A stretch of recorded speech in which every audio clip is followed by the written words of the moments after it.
Mulher Automotiva, eu sou a Yara Leal. Eu sou Paola Brandão. Eu sou a Priscila Rodrigues. E nós somos suas hosts por aqui. Então, vamos falar um pouquinho agora sobre... Já que a gente tá falando ali da rede Pit Stop, do mercado de mulher. Posso abrir um parênteses? Tá. Eu tô aqui incomodada. Porque eu acho muito, muito bonito você falar o quanto você consegue trabalhar com esse equilíbrio entre maternidade. Eu vou voltar no tema. Eu acho muito bonito você falar desse equilíbrio entre maternidade. E é um exercício. Então, que bom que é fácil para você. E acho que é inspiracional o quanto é fácil para você. Porque... Por mais que eu tenha continuado a minha carreira depois que as minhas filhas cresceram, eu acho que, inclusive, depois que elas cresceram, a minha carreira fez ela cresceu muito mais rápido do que se eu não tivesse filho. Então, para mim, a chegada delas foi muito boa. Mas o quanto, por muitas vezes, é muito difícil escolher. Então, quando eu lembro, assim, a primeira vez que eu deixei ela em casa e fui trabalhar, o quanto eu sofria. E eu chorava, e eu chorei o dia inteiro. E é meio que uma dor física, assim. E aí eu pensava, putz, será que é isso mesmo? Será que eu não tinha que ficar um pouco mais? E isso é um exemplo, né? Mas isso acontece até hoje. Então, quantas vezes eu queria estar na apresentação de teclado dela na escola e eu não pude porque eu tive uma audiência super pesada. E aí eu mandei minha sogra e meu marido. Mas quem queria estar lá? Eu queria estar lá. Então, acho que essa administração de emoção... Ela é muito importante, ela é inspiracional, como eu te falei, mas para mim o que funcionou nesse sentido é falar, não dá para fazer tudo. Você não é super-heroína.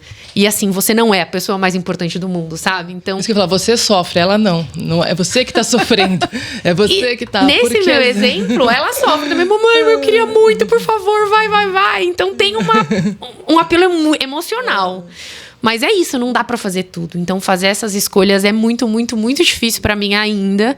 Mas eu sei que eu não sou uma super mulher, que eu não consigo dar conta de tudo. Mas, assim, elas têm clareza. Isso as minhas filhas, os meus clientes, os meus colaboradores, os meus sócios, que eu dou o meu melhor em tudo. Eu posso não acertar sempre. Mas a gente tem até um meme lá no escritório. Que se eu errei, foi tentando acertar. Então eu levo isso pra vida, sabe? Porque é muito difícil fazer essas escolhas. Só um desabafo também que eu precisava. Não, e aí até completando, não é fácil. Né? Eu falei, não fico com remorso, porque eu aprendi a isso, mas eu também sofro. Também é difícil. É difícil. Né? A gente também sente isso, mas quando a gente aprende que tudo bem, que faz parte e que às vezes a nossa ausência faz com que a criança cresça. Sim. Porque meu filho teve isso também, né? Eu saí do trabalho para ficar com ele, então foi uma mãe muito presente. Então teve até um momento que eu falei assim, você precisa sair um pouquinho de cena, pro seu marido entrar, para ter. Então assim, às vezes a minha ausência também era importante. Então, acho que também cada um tem a sua história, cada um tem o seu lugar, né, o seu momento. Mas eu acho que, assim, o importante é não sofrer mesmo, né? Porque é a construção da vida do filho. Então, se você fica muito tempo próximo também, fica muito mimado, né, nesse lugar. Então, também tem isso, né? Cada filho, cada mãe, né? Ou você fica próximo, só que você não cuida, né? Não tem um momento de qualidade. Então, não adianta estar presente em todos, mas não tem um momento de qualidade. Então, cada um tem sua história, cada um tem o seu momento. É difícil para toda mãe, né? Não é difícil. Mas aí a gente só não pode ficar sofrendo por causa disso. Verdade. E essa questão do tempo de qualidade é o meu mantra de vida. E até nas 5 linguagens do amor, que eu fiz o teste, a minha linguagem do amor é tempo de qualidade. Então, assim, é o meu tempo de qualidade com as crianças, com o meu marido, com o meu time. O quanto é importante pra mim. Eu tenho reunião one-on-one com eles uma vez a cada 15 dias. Então, eu reservo uma quinta-feira à tarde inteira pra ficar 30 minutos com cada um do meu time para falar de coisas além do trabalho, né? Eu quero saber quem eles são. Legal, gigante, né? Esqueceu de falar disso? Quantas pessoas você faz um ano a ano? Eu faço assim, com quem são os meus mais próximos, né? A minha liderança, que eu não consigo. Eu tenho 60 pessoas no escritório. Então, eu não consigo falar com todas as pessoas. Mas quem são os meus mais próximos, eu faço. E aí, eles escalam, né? Sim. Eles vão falando com todo mundo. Mas, realmente, o time é grande. E é desafiador você passar cultura. Por isso, embora eu seja muito adepta ao home office, muito adepta, inclusive o meu time faz home office 3 vezes por semana, eles trabalham 2 vezes presencial, eu faço muita questão de estar junto. Porque eu até falei no nosso outro episódio, não lembro se foi nesse, mas eu falei, acaba que os colaboradores são nossos filhos, então eles repetem o nosso comportamento. Se eles estão muito isolados, eles não sabem nem quem seguir, quem repetir, o que fazer, como fazer, quem procurar. Então, esse contato relacional próximo com as pessoas, essa troca de energia, para mim é muito importante. Então, eles já sabem, assim, se aconteceu alguma coisa, tem que avisar, tem que combinar antes, porque eu faço questão dessa presença no escritório, sabe? Pra gente conseguir eu concordo também, eu falo isso.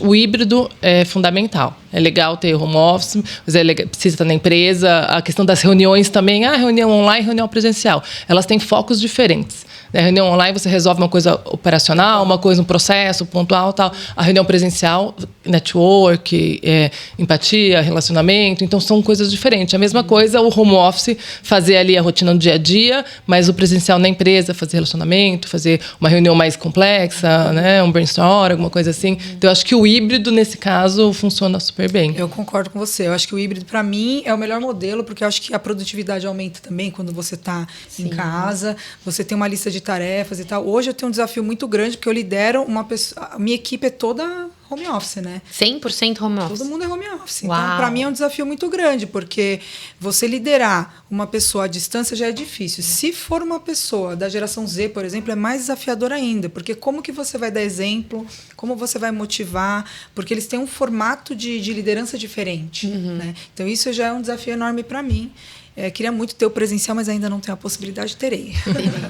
E é legal você falar disso, assim, eu trabalho com pessoas que são jovens também, e essa geração é mais difícil ainda deles quererem ir no presencial. Eles escolhem. Não, se é presencial, se é híbrido, não vou. Então, eles... E é comum, quem trabalha com RH, com administrativo, era comum, né? Não, vamos abrir vaga, a gente recebia um monte de currículo, a empresa fazia o processo seletivo e escolhia o candidato. Hoje não é assim. Né? A gente abre vaga... E o candidato escolhe você. O candidato escolhe a empresa, se ele quer trabalhar lá. E um dos requisitos tem home office ou não tem? Se é para a geração nova. E o que eu percebo é nós, mães, falando muito, não, meu filho está muito na tela, precisa sair da tela, estou perdendo meu filho para o computador, ou para o jogo, ou para a internet, para o YouTube, seja lá o que for. E hoje eu vejo as empresas perdendo seus colaboradores também para trás do computador. Sim. Então, eles estão perdendo as crianças para dentro do quarto e os colaboradores para dentro de casa. E isso gera um impacto emocional, relacional e jurídico, social muito grande. Porque hoje em dia o número de pessoas afastadas por doença mental, por depressão, por ansiedade, por burnout, cresce demais. E como é que você acompanha isso à distância? Você nem tá vendo. Sim. Você não tá vendo, você não percebe, a pessoa perde a habilidade de se relacionar e quando ela perde essa habilidade, mais isolada ela fica. Nossa. Então, essa é uma responsabilidade, sim, das empresas. As empresas precisam olhar para isso, porque se acontece com o colaborador dela, ela sofre. Não só do ponto de vista financeiro, do ponto de vista social, mas do ponto de vista jurídico também. Sim. Porque isso pode gerar estabilidade, aumento de imposto. Então, tem vários impactos e a gente precisa ser multidisciplinar para estar atento a todos esses detalhes. É muito desafiador, né? Eu acho que poderia... Ser líder é muito desafiador, gente. Eu acho que a gente poderia emendar aqui nesse assunto, já que a gente está nessa pegada aqui, para falar sobre a Lei NR1, porque a gente já fez alguns treinamentos sobre isso dentro tanto na comunidade gratuita quanto na mentoria, né? E é um assunto que está muito latente, mas eu percebo que as empresas, os empresários, principalmente da base da cadeia automotiva, que são as oficinas e as autopeças, não estão dando a importância devida a isso ainda. E meu ponto de vista, tá? Conhecendo o mercado do jeito que eu conheço, a gente tem muita ingerência dos times, a gente tem muitos empresários que não são líderes, então eles não dão exemplo, a gente tem casos de funcionários mais velhos trabalhando com mais jovens, aquele funcionário que está acostumado a tratar o coleguinha com bullying, com aquela piadinha, né? Então eu vejo muitos problemas relacionados a isso no nosso setor, e aí eu acho que você trazendo a questão técnica e a prática. Então, a gente vai conseguir juntar as duas aqui, né? Já é um terceiro podcast. Terceiro episódio. Sim. Acho muito legal você trazer isso. Esse olhar que eu falei até do home office, da gente estar atento aos outros, é nato da mulher. O homem, ele é muito mais prático e a mulher, ela é muito mais emocional. E eu acho que a gente precisa ressaltar. E não tô falando de homem e mulher em si, mas o que cada um tem de melhor. E já que para nós... Habilidades naturais. Já que para nós isso é nato, esse olhar de atenção. Às vezes a gente passa a ver um colaborador diferente. Diferente, não sei. Ou ele tá mais apagado, ou ele tá com o ombro caído. Nada, a gente percebe. É natural. Então, acho, primeiro, a gente precisa observar isso. Coisa 2, sabendo que o setor automotivo é um setor muito masculino, a mulher tem espaço para um protagonismo muito grande nessa questão do cuidado, nessa questão do olhar, nessa questão da proposição de melhorias. Porque acaba que os homens, naturalmente, eles ficam no operacional, atendendo o cliente, fazendo como vender mais, pensando quem que vai comprar, vender mais barato. Então, acho que é uma oportunidade de crescimento. Mas a NR1, como eu falei, o número de pessoas afastadas, doentes, e por questões emocionais, eu não estou nem falando de doenças físicas, por questões emocionais, ela cresceu absurdamente no pós-pandemia. Muito, muito. Eu tenho números exatos, eu posso compartilhar com vocês, porque eu não sei de cabeça, mas assim, é R$1 bilhão, mais ou menos, perdidos pelo INSS para pagar benefício previdenciário por afastamentos psicológicos. Depressão, ansiedade, burnout. Pra pegar esse número é só seguir Mulher Automotiva no Instagram, que esse número vai estar lá. E eu já falei da palestra lá, mas é que são tantos dados na minha cabeça. Mas a gente vai colocar lá pra você. Ótimo. E aí, o que eu acho importante dentro desse contexto? Sabendo desse número de pessoas afastadas, ou seja, pessoas improdutivas. 2, sabendo do gasto do governo com o pagamento de benefícios previdenciários. Coisa 3. O gasto das empresas que tem pessoas afastadas e tem que recolocar, ou tem que pagar o salário dos primeiros 15 dias, e tem que adequar a cultura, tem que passar por processo seletivo. A pessoa volta, não tem onde pôr. Então, assim, sabendo do impacto social que isso causou, tem uma portaria nova do Ministério do Trabalho e Emprego falando de como as empresas precisam se preocupar com questões também relacionadas à segurança emocional. Então, não basta eu simplesmente dar o equipamento de proteção individual, o EPI, para ele não queimar os olhos na hora de soldar alguma coisa. Ou, eventualmente, dar a luva para ele não cortar a mão na hora que vai mexer em algum equipamento. Não é isso, não é disso que eu tô falando. Não é saúde física somente. Então, as empresas, a partir de maio de 2026, têm a obrigação legal de garantir segurança emocional para os colaboradores. Então, essa lei, que já está valendo, então o Ministério do Trabalho já pode ir nas empresas, já pode fiscalizar, mas agora não aplicar multa, então a empresa tem um tempo para se preparar, até quando a lei for efetivamente exigível, porque lá, se não estiver tudo adequado, vai receber uma multa. Então é um tempo que se ganha, mas as empresas precisam estar preparadas, atentas, olhando para isso, para adequação. Quem vai fazer isso? Uma dúvida que não quer calar, né? Eu, como se eu fosse, né? Eu estou no lugar da empresária perguntando aqui. Na prática, o que vai acontecer? O funcionário vai processar a empresa porque ele está com depressão? Ou vai passar um fiscal e vai falar, esse funcionário está deprimido? Como que, na prática, isso vai funcionar? Tá. Hoje em dia já acontece, né? Muitos empregados processam as empresas falando que as doenças emocionais que elas têm são em razão do trabalho. Como é que prova isso? Por meio de testemunha, por exemplo. Então, o ambiente de trabalho, a liderança é uma liderança tóxica. Ou as cobranças são exacerbadas. Ou tem exposição vexatória. Ou as metas são inatingíveis. Então, a empresa coloca metas muito altas e os colaboradores nunca conseguem atingir. Ou tem uma cultura de piada, né? Então, fica brincando. Seu gay, seu não sei o quê, negão. Palavras que hoje já não se admite, são ofensivas. Mas é cultural, tudo bem. Até então, era cultural a mulher não votar. Sim. Até então, era cultural a mulher não poder entrar na faculdade. Então, até que ponto a gente vai justificar um comportamento inadequado com a questão cultural? Então, precisa realmente mudar a chavinha, mudar o mindset. E importantíssimo esses treinamentos de liderança que a gente promove aqui dentro. Então, acho que é esse o ponto. Então, sim, já existem processos judiciais que se discute sobre isso. Muitos processos no judiciário com bastante afastamento previdenciário por isso. em que a empresa é responsabilizada pela depressão do empregado, que a empresa é responsabilizada pela ansiedade do empregado. Então, isso já existe. Agora, na prática, com a nova NR1, o que vai acontecer? O fiscal do trabalho vai lá e ele não vai olhar para o empregado e falar, você está com depressão. Até porque ele nem tem competência técnica para isso. Quem faz é o médico. Mas ele vai falar, empresa, o que você está fazendo, o que você está olhando e quais são as suas ferramentas para cuidar. Olha aí, galera, é isso que vocês têm que fazer. É isso. Então, precisa adequar o documento, que é o Programa de Gerenciamento de Risco, que é o PGR. Esse documento já é obrigatório para todas as empresas, é feito por um engenheiro, mas agora precisa ter a participação de um médico. Precisa identificar qual que é a classificação de risco que existe naquela empresa. Então, você precisa fazer uma pesquisa interna para saber se o risco de ansiedade, depressão, burnout, se o risco psicossocial e emocional na sua empresa é baixo, alto ou médio. Se identificar que o risco é baixo, as suas medidas de adequação talvez sejam pequenas. Talvez criar um canal de denúncia seguro. Ou talvez criar uma roda de conversa regular com o RH. Então, depende de cada estrutura da empresa e do quanto a empresa também está a fim de se dedicar, não só financeiramente, mas de tempo para isso, para garantir tempo de qualidade para os colaboradores. Então, aí vai criar esse mapa de risco, vai criar as ferramentas para ajustar e acompanhar. Então, quando o fiscal do trabalho for lá na sua empresa, ele vai falar o que você fez, se isso aconteceu, se esse foi o resultado, se o risco é médio, quais foram os caminhos que você adotou para regularizar isso, tá? Sabendo que você tomou esses caminhos, como você vai acompanhar esses colaboradores ou essa área que eventualmente tem algum risco exacerbado. Então, é caminhos. Eu não sei se a Pri vai concordar comigo, mas eu fico sempre pensando nas pessoas, né?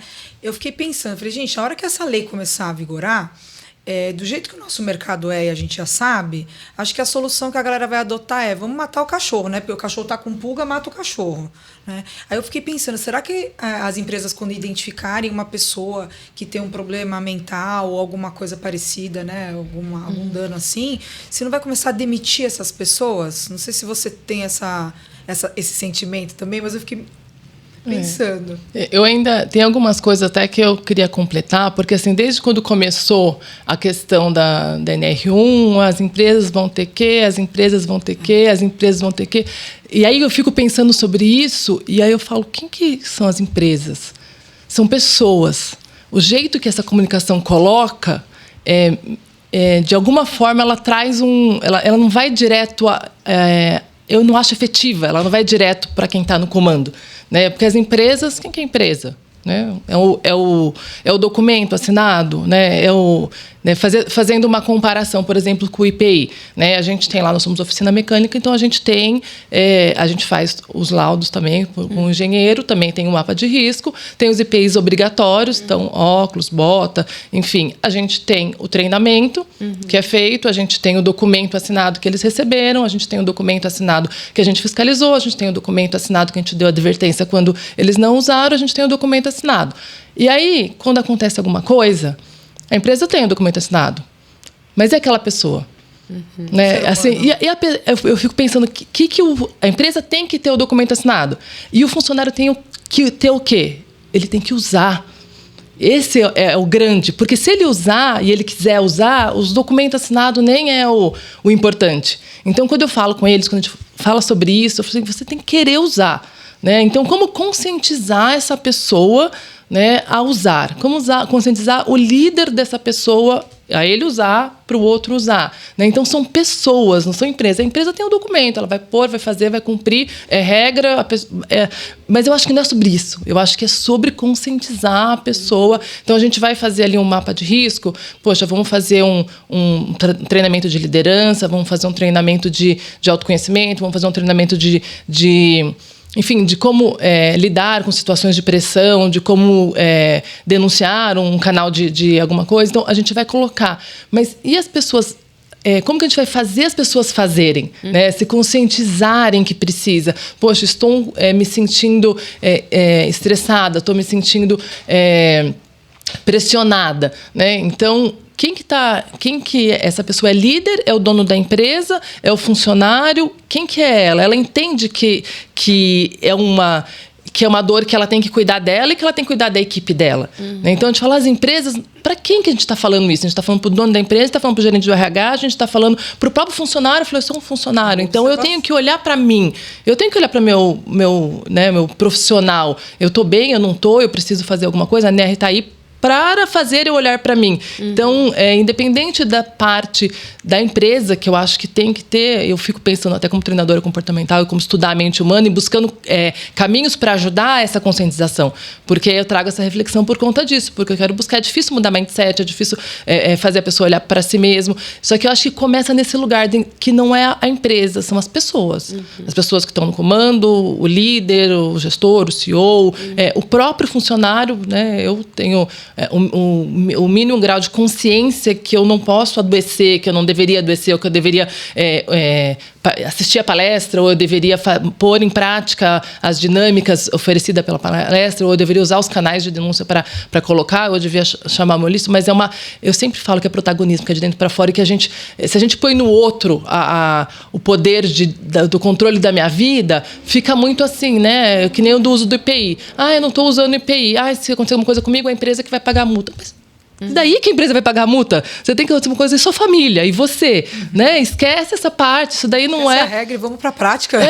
Não, olhe para você, assim, você tem que cuidar de você, não é? A empresa tem a regra, ela tem que cuidar, ela vai fazer os documentos, mas primeiro de tudo, você tem que querer proteger a sua visão, né? Você tem que querer proteger a sua integridade física para você estar com o seu filho, para você estar... Então, eu acho que tem esse lugar, que eu ainda fico pensando que como chegar nesse lugar da conscientização pessoal da pessoa, né, de como ela fazer, de como usar as ferramentas de que a empresa vai aplicar ou vai colocar, enfim, né, das regras. Então, eu fico pensando nisso, tentando achar caminhos através de um treinamento, uma dinâmica, de uma conscientização, talvez na parte de líderes, um processo de coach, talvez com essa meta desses desafios que é para ele mesmo e para a equipe. Então, tem caminhos, né, de como colocar isso, mas é desafiador. É desafiador, porque tem que achar uma estrutura de fala real, né? Que eu falo real, não é o documento assinado, isso me incomoda. Assim, o documento assinado vai ter, né? Enfim, acredito, né, que as empresas vão fazer. Mas a pessoa vai realmente entender isso e fazer, e colocar, começar consigo, né? O primeiro líder, eu acho que quem são as pessoas no comando. Não a empresa vai ter, as pessoas no comando vão ter. Só que antes dela olhar para o outro, ela tem que olhar para si mesma. Ela tem que entender o estado que ela está, enfim, as coisas. Você vê a importância do líder dentro dessa estrutura de empresa. Então, o dono da empresa, os líderes que estão abaixo ali com os funcionários e tudo mais. A gente teve um caso de uma mentorada nossa que ela trouxe uma situação. Ela falou, poxa, tem algumas coisas que eu falo pro meu time e aí parece que eles não escutam. Quando vem alguém de fora e fala, parece que muda tudo. E, gente, realmente é assim, né? Eu fui contratada por uma empresa, uma rede de autopeças, recentemente, onde eles me pediram, Paola, vem aqui dar um treinamento para o nosso time. Dentro do time tinha vendas, tinha estoque, tinha todo mundo da empresa. Eu falei, gente, eu como marketing, como eu posso te ajudar? Fiz essa pergunta para a pessoa da empresa. Ela falou, olha, a gente tem problema de gente que briga, a gente tem problema de funcionário que pede demissão, o turnover é muito alto, a gente tem problema de líder que não é bom líder. Eu falei, meu Deus do céu, isso é um problema muito grande estrutural. Mas eles queriam muito a minha ajuda. Eu falei, por que você está pedindo essa ajuda para mim? Essa foi a pergunta. Porque eu falei, gente, eu falo de vendas, eu falo de marketing, né? E aí ela falou assim, você tem um jeito muito simples de falar e você agrada as pessoas quando você fala, todo mundo quer te ouvir. Falei, muito bem, então vamos fazer um briefing aí. Aí ela me passou todas as dificuldades que ela tinha internamente. Eu fui lá e montei uma trilha de treinamentos, né? Então foi marketing pessoal, carreira em vendas e depois técnica de vendas, né? Então eu fiz uma passada dentro do meu universo e aí eu fui dando todos os recados que ela precisava que eu desse. Então desde a roupa que o funcionário veste, como é que ele se arruma, tinha problema de vendedor, por exemplo, que a aparência dele estava péssima. Então isso atrapalhava a imagem da empresa. empresa, tinha questões de rivalidade entre funcionários, tinha questão de liderança ruim. Então, eu consegui, dentro desse universo, permear no que eles precisavam. Então, eles chamaram uma pessoa de fora para fazer isso, né? E isso é muito normal.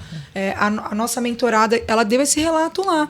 E ela falou, poxa, eu não tinha pensado nisso, eu vou fazer isso. Então, eu, assim, como dica, né, para quem está assistindo a gente aqui, quando a gente vai falar sobre saúde mental, quando a gente vai falar sobre essa integração, abrir consciência das pessoas sobre esse assunto, eu acho válido trazer um profissional de fora.